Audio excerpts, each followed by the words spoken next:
Olá!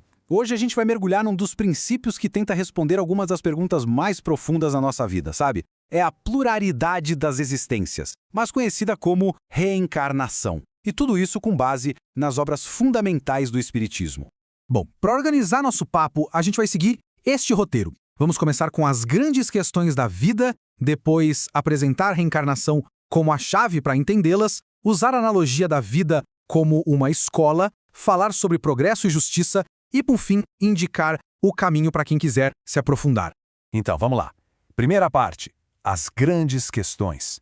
Todos nós, em algum momento, já nos deparamos com umas perguntas bem difíceis sobre as desigualdades da vida. São um quebra-cabeças que desafiam a humanidade há séculos. É só olhar ao redor. As diferenças são gritantes, né? Posição social, aptidões intelectuais, tendências morais, tudo isso já desde o berço. E aí, sem um contexto maior, sendo uma explicação mais profunda, fica parecendo que a ideia de um criador justo e bom não fecha a conta, certo? Pois é, para essas questões todas, a doutrina espírita propõe uma chave, um princípio único que busca trazer lógica para aquilo que à primeira vista parece não fazer sentido nenhum. E essa chave é a pluralidade das existências. A ideia central é que a alma não tem só uma chance, mas sim uma série de vidas. Ela vai progredindo, sem parar, até atingir a perfeição que aproxima de sua origem. Cada vida é um degrau nessa escada. E aqui a gente vê o peso desse conceito. Sem ele, segundo a doutrina, muitas das máximas do Evangelho acabam ficando incompreensíveis. É como se a reencarnação fosse a peça que faltava no quebra-cabeça para explicar as aparentes injustiças da vida.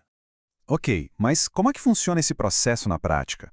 Vamos usar uma analogia muito forte, que aparece bastante nas obras de referência, a alma como uma aluna numa escola que nunca fecha. E esse esquema aqui ilustra a jornada toda de um jeito bem claro. Pensa assim, todas as almas são criadas do mesmo jeito, simples, sem conhecimento, mas com o mesmo potencial. A vida aqui na Terra é a sala de aula, uma chance de aprender e progredir. A cada vida, a gente adquire conhecimento, melhora a moral, tipo um aluno que passa de ano. E o intervalo entre uma vida e outra é a hora de fazer o balanço, sabe? Analisar o que aprendeu, reconhecer os erros e já planejar a próxima matéria. O objetivo final é sempre esse, evoluir até se tornar um espírito puro. Aqui, o livre-arbítrio entra com tudo. É como uma criança rebelde que se recusa a aprender. O progresso da alma depende do esforço de cada um. Uma vida mal aproveitada é tipo um ano letivo perdido. Não significa que a pessoa regrida, mas aquela lição vai ter que ser refeita. Isso também ajuda a gente a entender os talentos que já nascem com algumas pessoas. Não são dons que caíram do céu. São, na verdade, conhecimentos e habilidades que foram trazidos de semestres anteriores, de outras vidas. O corpo é novo, mas o espírito guarda tudo que já conquistou. Bom, se a gente entende esse mecanismo, vamos agora para as implicações dele. Como é que essa jornada toda redefine o que a gente entende por progresso, justiça e até mesmo pela nossa memória?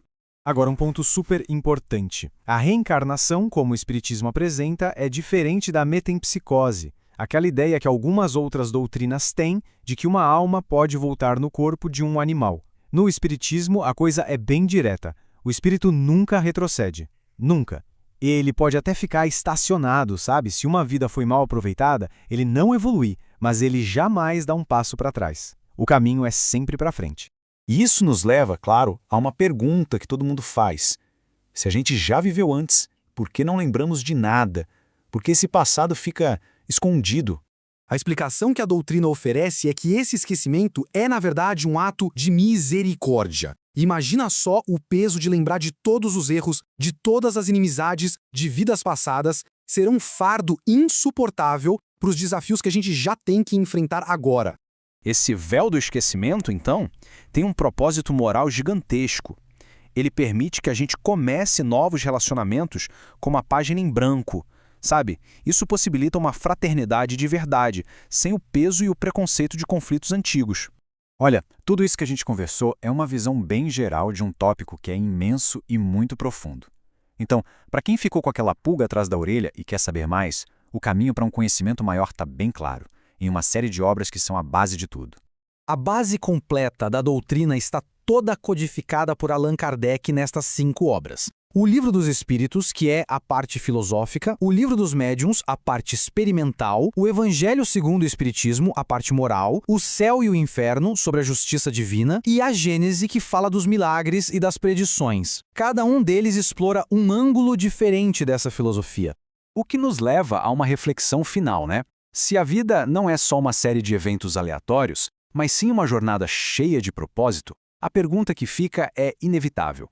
Qual é a grande lição que a nossa vida, hoje, aqui e agora, está nos oferecendo?